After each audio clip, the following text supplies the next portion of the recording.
ওং জননীং শারদাং দেবীং রামকৃষ্ণং জগদ্গুরুং পাদপদ্মে তয়িষ্ঠিত্বা প্রণমামি মুহুর্মুহুর। নমস্কার। নিবেদিতার ভারত দর্শনের আজ 249তম পর্ব। যে অবস্থায় যেখান থেকে এই নিবেদিতার ভারত দর্শন উপভোগ করছেন তাদের সকলকে আমার শ্রদ্ধাপূর্ণ নমস্কার জ্ঞাপন করি। অবশ্যই পানারাম চ্যানেল তাদের যারা নতুন উদ্যমে নিবেদিতার ভারত দর্শনকে আপনাদের কাছে পৌঁছে দেওয়ার প্রয়াসী পুরো পানারাম চ্যানেলের টিমকে আমি কৃতজ্ঞতা জ্ঞাপন করি, কারণ তারাই 248টি পর্ব আপনাদের সামনে পৌঁছে দেওয়ার দায়ভার গ্রহণ করেছিলেন, আপনাদের কাছে পৌঁছে দিয়েছিলেন এবং ভাবিকালেও এইরকমভাবে আপনাদের জন্য আমার হয়ে নিবেদিতার ভারত দর্শনের বার্তা পৌঁছালে আপনারা যে শুভেচ্ছা জ্ঞাপন করেন সেটার ভাগিদার কিন্তু পানারাম চ্যানেলও। তারা যদি না আপনাদের কাছে পৌঁছে দিতেন তাহলে কিন্তু আপনারা আমাকে জানার, চেনার বা আমার মাধ্যমে নিবেদিতার ভারত দর্শনে পৌঁছাবার সুযোগ পেতেন না। তাই একান্তভাবেই সমস্ত ক্রেডিট গোস টু পানারাম চ্যানেল আমি মনে করি, কারণ তাদের সুদক্ষতার সাথে অনেক ইউটিউবারের মতো অন্যান্য দিককে বাদ দিয়ে এই ভারতীয় কৃষ্টি, সংস্কৃতি, সভ্যতা এবং ভারতবর্ষের নিজস্ব সত্তার অভিলাষী। যদি আজ পানারাম চ্যানেল এইভাবে রামকৃষ্ণ বিবেকানন্দ ভাবাদর্শকে মানুষের সামনে তুলে না ধরতেন তাহলে ভারতবর্ষের সংস্কৃতিতে বেশ কিছুটা ঘাটতি রয়ে যেত। তাই এই চ্যানেলের কাছে সকলেই ঋণী আমার মনে হয়, যারা এই জগতের সাথে যুক্ত। আমি আর গৌরচন্দ্রিকা করব না, নিবেদিতার ভারত দর্শনে চলে আসি। আজ একটি বিশেষ দিককে আপনারা আলোচনা করার চেষ্টা করব, কারণ যুদ্ধ খেলা চলছিল পাকিস্তানের সাথে ইন্ডিয়ার। অন্যায়ের বিরুদ্ধে রামকৃষ্ণ মিশনে মুখ খুলেছে। এই অন্যায়ের বিরুদ্ধে যুদ্ধ, কুনীতির বিরুদ্ধে যুদ্ধ এবং সর্বোপরি মানুষের কাছে বিশ্বাসযোগ্যতার জন্য যুদ্ধ। পাকিস্তান যা করেছে, নিরীহ মানুষদের গুলি চালানোর যারা দোষী, জঙ্গি নামে খ্যাত, তাদেরকে সব রকমভাবে সহযোগিতা শুধু নয়, সব রকমভাবে পাশে থাকার অঙ্গীকার দিয়ে বিশ্বের মানব সভ্যতার ইতিহাসে যে কলঙ্কের অধ্যায়টা শুরু করেছে, সেখানে প্রত্যেকে এক বাক্যে ধিক্কার জানিয়েছে। তাই ভারতীয় সংস্কৃতিতে, ভারতীয় সভ্যতার ইতিহাসে সমস্ত সংস্কৃতি, সভ্যতা, সুচিন্তা যদি ধারক বাহক রামকৃষ্ণ বিবেকানন্দ চিন্তা হয়, তাহলে বিবেকানন্দ যে কাজটি করে গিয়েছিলেন পৃথিবীর মানুষের কাছে, আজকে বিবেকানন্দ সকলের কাছেই যেন ঋণী। তিনি না থাকলে আমরা ভারতীয় সংস্কৃতির প্রতি অবিচার করতাম। তাই বিবেকানন্দ যদি না থাকতেন, পাশ্চাত্যে নিবেদিতাকে আনার চিন্তার, মানবিকতার পরিচয়টা কে দিতেন? নিবেদিতা এই ভারতবর্ষে এসে রামায়ণ, মহাভারতকে তিনি গভীরভাবে অধ্যয়ন করেছেন। সেখানেও যুদ্ধ ছিল, রামায়ণে রাম রাবণের যুদ্ধ, সেখানেও অন্যায়ের বিরুদ্ধে যুদ্ধ। কুরুক্ষেত্রের যুদ্ধ, সেখানেও শ্রীকৃষ্ণ স্বয়ং ভগবান এসে অধর্মকে ধ্বংস করে ধর্মের বাতাবরণ পৃথিবীতে প্রতিষ্ঠিত করার জন্য কৌরবদের ধ্বংস করার পাণ্ডবদের পক্ষ তিনি সমর্থন করেছেন। কারণ যুগে যুগে অধর্মকে নাশ করার জন্য, বিনাশ করার জন্য ভগবান অবতাররা তাদের স্বরূপটি নিয়ে এসে পৌঁছেছেন এবং ধর্ম প্রতিষ্ঠা করেছেন। রামায়ণ মহাভারতে যেমন ঘটনা ঘটেছে, আবার কৃষ্ণ যে যুদ্ধ সংগঠিত করেছিলেন মহাভারতে, অন্যায়ের বিরুদ্ধে, দুর্নীতির বিরুদ্ধে, অপসংস্কৃতির বিরুদ্ধে, অকল্যাণের বিরুদ্ধে, কল্যাণ প্রতিষ্ঠার জন্য, মানব সমাজে ধর্ম প্রতিষ্ঠার জন্য এবং পৃথিবীতে মানুষের কাছে অন্যায়, অবিচার এগুলো যে মানুষই সৃষ্টি করে, আবার মানুষই তাকে ধ্বংস করে। শ্রীরাম ও কৃষ্ণদেব, এই রাম এবং কৃষ্ণের সমাহার যাকে বলা হয়, যে কৃষ্ণ যুদ্ধ সংগঠন করেছিলেন, পাণ্ডবদের কৌরবদের মধ্যে যুদ্ধ সংগঠিত করেছিলেন ধর্ম প্রতিষ্ঠার জন্য। আবার যে রাম রাবণকে সীতাহরণের এবং নারীকে অপহরণ করে তার রামের সাথে যুদ্ধ ঘোষণা করে রামায়ণ সৃষ্টি করেছেন। তাহলে যুদ্ধ কৃষ্ণের ক্ষেত্রেও হয়েছে, রামের ক্ষেত্রেও হয়েছে, কিন্তু রাম এবং কৃষ্ণের সম্মিলিত যে রূপ রামকৃষ্ণদেব, তিনি কিন্তু কোনো যুদ্ধে যাননি। এইটাই একটা ভীষণ তাৎপর্যপূর্ণ ঘটনা। রামকৃষ্ণদেব ওই দুজনের সম্মিলিত রূপটি, যেখানে যুদ্ধ হওয়াটা সম্ভাবনা ছিল, এই যুদ্ধ হয়েছে ঠিকই, সেই যুদ্ধের নাম ভালোবাসার যুদ্ধ। মানুষ মানুষকে ভালোবাসবে, তার জন্য মানুষের সমস্ত সংগ্রাম, সমস্ত চিন্তা যুদ্ধের রূপ ধারণ করবে। সে যুদ্ধ মানুষকে ভালোবাসার যুদ্ধ, সে যুদ্ধ মানুষের পাশে থাকার যুদ্ধ, সে যুদ্ধ মানুষকে দেবতা রূপে প্রতিষ্ঠিত করার যুদ্ধ, সে যুদ্ধ মানুষকে দেবতা হওয়ার যুদ্ধ, সে যুদ্ধ মানুষকে দেবতা বানাবার যুদ্ধ। শ্রীরামকৃষ্ণদেব সেই যুদ্ধের অবতারণা করেছিলেন তার ভালোবাসার দ্বারা, তার হৃদয়াবত্তার দ্বারা, তার সুচিন্তনের দ্বারা। অবলম্বন হিসাবে পেয়েছিলেন স্বামী বিবেকানন্দকে। আর সুদূর প্রসারী স্বামী বিবেকানন্দের চিন্তা ভাবনাকে বাস্তবে শ্রীরামকৃষ্ণদেবের চিন্তাকে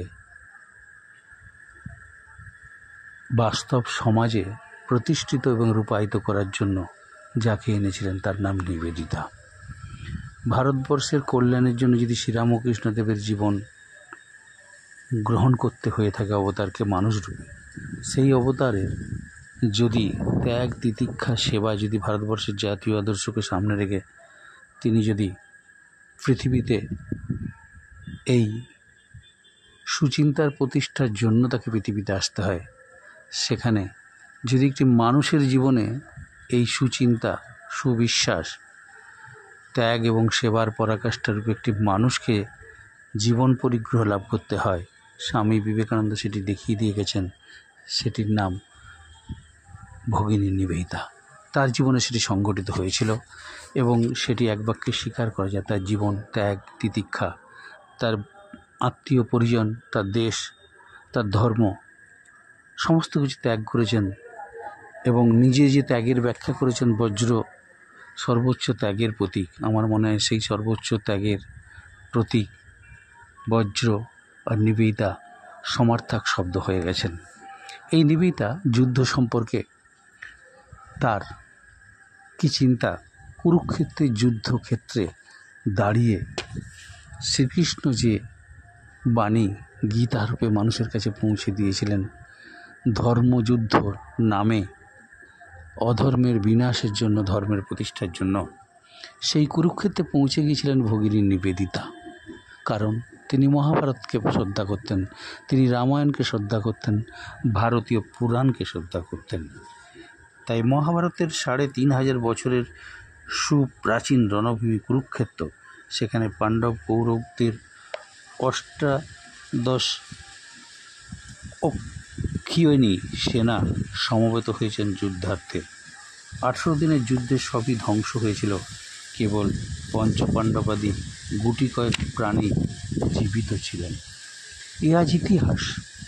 জানি না সে কাহিনী সত্য ছিল কি না, জানি না সে যুদ্ধ সত্যিই সংগঠিত হয়েছিল কি না, জানি না শ্রীকৃষ্ণরূপে কোনো অবতার পৃথিবীতে এই অধর্মের বিনাশের জন্য, ধর্ম প্রতিষ্ঠার জন্য এসেছিলেন কি না, সত্যি পাণ্ডব বলে কোনো বংশ ছিল কি না, কৌরব বলে কোনো বংশ ছিল কি না, আমরা জানি না। ইতিহাস বলছে এটা আমাদের কাছে ভাবাবেগ হতে পারে, ইতিহাস বলছে এটা সত্য হতে পারে। ইতিহাস বলছে যদি সত্য না হয়, তাহলে এই ভাব, এই আদর্শ একটা সমাজকে, একটা জাতিকে তার বেঁচে থাকার, আদর্শকে ধরে রাখার, আদর্শকে প্রতিষ্ঠিত হওয়ার জন্য এটাকেও মেনে নিতে পারি আমরা।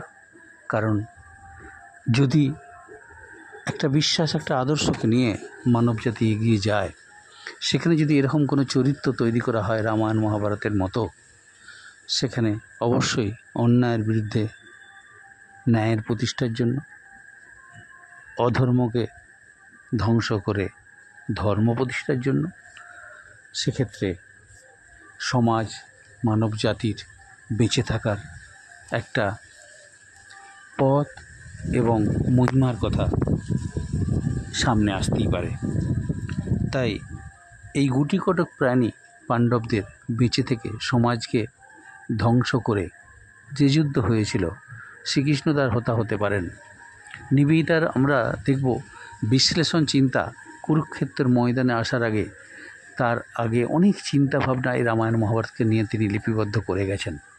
আপনাদের হয়তো এই গল্প আমি বলেছিলাম কিনা জানি না, অনেক বক্তৃতার মধ্যে আমি বলি বিভিন্ন জায়গায়।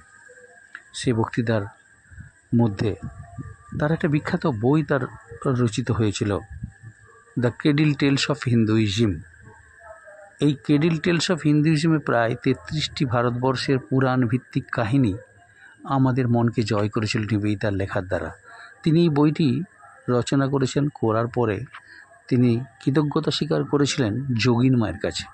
কারণ যোগিন মায়ের কাছ থেকে তিনি পুরাণ, রামায়ণ, মহাভারত, উপনিষদের কিছু তথ্য, কাহিনীগুলি তিল তিল করে তিনি হজম করেছেন, নিজের হৃদয় বক্ষে সঞ্চিত করে রেখেছেন, পরবর্তীকালে উগরে দিয়েছেন দ্য ক্রেডিল টেলস অফ হিন্দুইজমের মতো কাব্যের মধ্যে। তিনি বলেছেন এই কাব্য ভারতবর্ষের থেকে উপকরণ সংগ্রহ করতে পারি, কিন্তু পৃথিবীর মানুষকে ভারতবর্ষের এত সুন্দর সুকীর্তির সন্ধান দেয়াই আমার উদ্দেশ্য। পৃথিবীর মানুষের কাছে পৌঁছে দেওয়া ভারতীয় পুরাণ ভিত্তিক এই সত্য এবং সত্যকে সামনে রেখে ভারতীয়ত্ব বোধের আলোয় বিশ্বকে আলোকিত করতে চায়। এটি নিবেদিতার স্বপ্ন ছিল, সেটি তিনি সার্থক করেছেন এরকম অনেক বই রচনা করে। দ্য ওয়েব অফ ইন্ডিয়ান লাইফকে যদি যায়, ভারতবর্ষের সংস্কৃতি সভ্যতাকে ছত্রছত্রে তিনি যেভাবে তুলে ধরেছেন, the master as I saw him গ্রন্থের মধ্যে যদি দেখি, the civics ideal and Indian ন্যাশনালিটির মধ্যে যদি যায়, দেখব একই ধরনের ভারতীয়ত্ববোধ ছত্রে কীভাবে তিনি লিপিবদ্ধ করে গেছেন। The master as I saw him গ্রন্থের মধ্যেও 26টি অধ্যায়ের মধ্যেও আমরা একই রকমভাবে ভারতীয়ত্ববোধে নিবেদিতার নিমজ্জিত হওয়ার কাহিনী খুঁজে পাব। এবং শুধু তাই নয়, the footprint of Indian culture, footprint of Indian nationality, এই সমস্ত একটি একটি নিবেদিতার রচনা, দ্য কালী দি মাদার, এই সমস্ত কাহিনীগুলির মধ্যেই নিবেদিতা ভারতীয়ত্ববোধে তার পূর্ণ যে নিমজ্জিত হওয়া কাহিনী সেটা আমরা খুঁজে পাব। সেই নিবেদিতার গল্প শুনতে গিয়ে ওই দ্য ক্যারিল টেলস অফ হিন্দুইজম গ্রন্থের মধ্যে আমরা একটা অসাধারণ গল্পের কথা আমি বারবার উচ্চারণ করি, আপনারা হয়তো শুনেছেন অনেকে, আবার সেটা রিপিট করছি যারা শুনেননি তাদের জন্য, যারা নতুন করে এই পানারাম চ্যানেলের নিবেদিতার ভারত দর্শনে অংশগ্রহণ করছেন অন্তত তাদের অবগতির জন্য। সেই টুনটুনি পাখিটির গল্প আপনাদের মনে থাকবে। কুরুক্ষেত্রের যুদ্ধ ময়দানে নিবেদিতা অনুভব করেছিলেন সেই পুরাণ কাহিনীর কথা, তিনি জেনেছিলেন কোথা থেকেও, সেখানে তিনি বর্ণনা করেছেন ক্যারিল টেলস অফ হিন্দুইজমে। কুরুক্ষেত্রের যুদ্ধ যেখানে সংগঠিত হবে, সেই কুরুক্ষেত্র ময়দানে মাঝে বা ধারে কোনো একটি জায়গায় টুনটুনি বাসা বেঁধেছিল আপন শান্তিতে তার সংসারের একটা সুন্দর পরিবেশ তৈরি করেছিল। দিন আনতে খাবার নিয়ে আসেন, সেই টুনটুনি তার বাচ্চাদের খাইয়ে বড় করতে থাকেন। সেই টুনটুনি পাখির বাচ্চাগুলি মাদ্রি করে রাতের অন্ধকারে আশ্রয় পেয়ে তারা শান্তিতে থাকে। সারাদিন ধরে টুনটুনি খাবার সংগ্রহে ছুটে বেড়ায়, এদিক থেকে ওদিক, ওদিক থেকে সেদিক, বিভিন্ন গাছের ডালে বা ধরনীর বিভিন্ন প্রান্তে গিয়ে খাবার এনে তার সুখের সংসারকে লালন পালন করে, তার সন্তানদেরকে পালন করেন। আসলে নিবেদিতা এবং এই টুনটুনির চিন্তা ভারতীয়ত্ব বোধের মধ্যে যেন একটা মিলন সেতু। এই টুনটুনি পাখি হঠাৎ শুনল হাতিশালের হাতি, ঘোড়াশালের ঘোড়াসহ বিশাল মারণ যুদ্ধের প্রস্তুতি চলছে। সেই প্রস্তুতি অধর্মের বিরুদ্ধে ধর্ম প্রতিষ্ঠার জন্যে, অন্যায়ের বিরুদ্ধে ন্যায় প্রতিষ্ঠার জন্য, এবং ধর্ম প্রতিষ্ঠা শুধু নয়, এই ধর্মযুদ্ধ যদি হয় সেখানেও মানুষের প্রাণ যাবে, কারণ উদ্দেশ্য ঈশ্বর স্বয়ং এই যুদ্ধের সংগঠক শ্রীকৃষ্ণ। তাই টুনটুনির ভয় হলো এই যুদ্ধে প্রচুর মানুষের মৃত্যু ঘটবে, মানুষ তার একজন অপরকে যুদ্ধক্ষেত্রে পরাজিত করবে, প্রাণ নাশ করবে, লক্ষ লক্ষ সৈন্য, লক্ষ লক্ষ প্রজা মারা যাবে। হয়তো যারা নিরীহ, যারা নিরপরাধী তাদেরও প্রাণ যাবে। রাজায় রাজার যুদ্ধ হয়, উলু খাগড়ার প্রাণ যায়, আমরা শুনি। সেই যুদ্ধ সংগঠিত হচ্ছে, বড় বড় হাতি ঘোড়া সমস্ত শহীদরা এসেছেন যুদ্ধক্ষেত্র প্রস্তুত, অর্জুনকে বোঝাচ্ছেন শ্রীকৃষ্ণ, কিন্তু ভয়ে কাঁপছেন টুনটুনি পাখি। টুনটুনির ছোট্ট বাসাটি যুদ্ধক্ষেত্রের মাঝেই যে রয়েছে, সে যে বাচ্চাদের নিয়ে সেখানে বসবাস করে আনন্দের সাথে সুখের সংসার পেতেছে, সে যখন জানলো এই মরণ যুদ্ধ পৃথিবীর বহু কিছুকে ধ্বংস করে দেবে, টুনটুনি ভাবছেন তাহলে তো আমারও রেহাই নেই। আমি সন্তানদের পৃথিবীর আলো তাদের দেখিয়েছি, তারাও তো অকালে প্রাণ যাবে। তাই তিনি কি করলেন? শরণাপন্ন হলেন ঈশ্বরের। তিনি শুনেছেন এই যুদ্ধের সংগঠক সেই পৃথিবীর স্বয়ং সৃষ্টিকর্তা ঈশ্বর, যিনি পৃথিবীকে সৃষ্টি করেছেন, তিনিই রক্ষাকর্তা, তিনি আবার ধ্বংসকারী রূপে আজকে এখানে উপস্থিত হয়েছেন। তাই টুনটুনির মনে হলো যে আমার মতো ছোট্ট টুনটুনি তার পরিবারকে নিয়ে সুখী শান্তিতে বাস করছে, সেটা কি ঈশ্বর কৃষ্ণ, যিনি রক্ষাকর্তা সৃষ্টিকর্তা, তিনি কি আমাকে ধ্বংসের দিকে ঠেলে দিচ্ছেন? তিনি তার শরণাপন্ন হলেন। তুমি কি আর শুনতে পাচ্ছ না এই ছোট্ট টুনটুনির আর্তনাদ? তার সন্তানদের নিয়ে সে কোথায় যাবে? বলে দাও প্রভু, তুমি যদি সত্যি ঈশ্বর হও, তুমি যদি যুদ্ধের সংগঠক হও, তুমি যদি সৃষ্টিকর্তা হও, তাহলে তুমি ধ্বংস করার আগে আমার অধর্ম তো কিছু নেই, আমার তো সবই ধর্ম, আমি তো স্বধর্মে লালন পালন করছি আমার সন্তানদের, সেখানে তাদেরকে আমি কি করে রক্ষা করব? তোমার কানে কি আমার এই আর্তনাদ পৌঁছাচ্ছে না? তাদের রক্ষাকর্তা তুমি। নিশ্চয়ই আমি তোমার কাছে প্রার্থনা জানাতেই পারি, তুমি যে রক্ষক, তুমি অন্যায়ের বিরুদ্ধে প্রতিবাদী যুদ্ধ সংগঠিত করছো, তুমি অধর্মের বিরুদ্ধে ধর্মকে প্রতিষ্ঠার জন্য সংগঠিত করছো। তাহলে আমার মতো নিরীহ টুনটুনিকে তোমার শরণাপন্ন হলে তুমিই তো আমাকে রক্ষা করবে, এ বিশ্বাস তো আমার থাকবেই যে হে বিধাতা, যেভাবে সজ্জিত রণসজ্জা, সেখানে কি আমি রেহাই পাব? তোমার কানে কি আমার বার্তা পৌঁছাচ্ছে? হে প্রভু দীননাথ, হে ঈশ্বর, হে কৃষ্ণ, জগৎ স্রষ্টা, বলে দাও প্রভু আমি কি করব? টুনটুনির কথা শ্রীকৃষ্ণের কানে পৌঁছাবে কিনা আমরা বিশ্বাস করছিলাম না। হঠাৎ যুদ্ধক্ষেত্রের বড় বড় ঘোড়াগুলি এদিক ওদিক, হাতিগুলি এদিক ওদিক ছুটাদৌড়া করছে। তারা যেন ওয়ার্ম আপ করছে, যে কোনো মুহূর্তে তারা ধ্বংসলীলায় মেতে উঠবে। হঠাৎ দেখা গেল একটি বড় হাতির গলায় যে ঘণ্টাগুলি বাঁধা ছিল, সেই বড় বড় ঘণ্টাগুলির মধ্যে একটি সবচেয়ে বড় যে ঘণ্টা, সেটি সহ একটি হাতি এসে টুনটুনির বাসাটির উপরে সম্পূর্ণভাবে ঘণ্টাটির দ্বারা চাপা দেওয়া হলো টুনটুনির বাসা। টুনটুনি সুরক্ষিত হলো তার সমস্ত শাবকদের নিয়ে।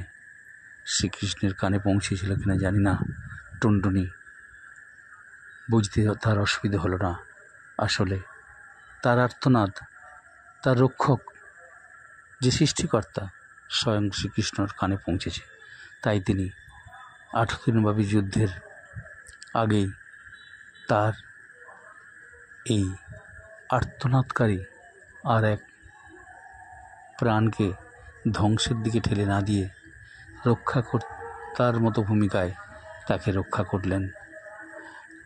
সেই কাহিনীটি টুনটুনির বংশসহ শাবকসহ রক্ষাকর্তা শ্রীকৃষ্ণ স্বয়ং এইভাবে লিপিবদ্ধ করে নিবেদিতা আমাদের ঈশ্বরের প্রতি, সৃষ্টিকর্তার প্রতি, ধর্ম প্রতিষ্ঠানকারী এই অবতার শ্রীকৃষ্ণের উপরে বিশ্বাস এবং ভারতীয় সংস্কৃতি সভ্যতার ইতিহাসে বিশ্বাস, সেই শক্তির উপরে যে শক্তি মানুষের ব্যাকুলতায় সাড়া দেয়, সেই শ্রীকৃষ্ণকে আমরা টুনটুনির রক্ষাকর্তা রূপেই এখানে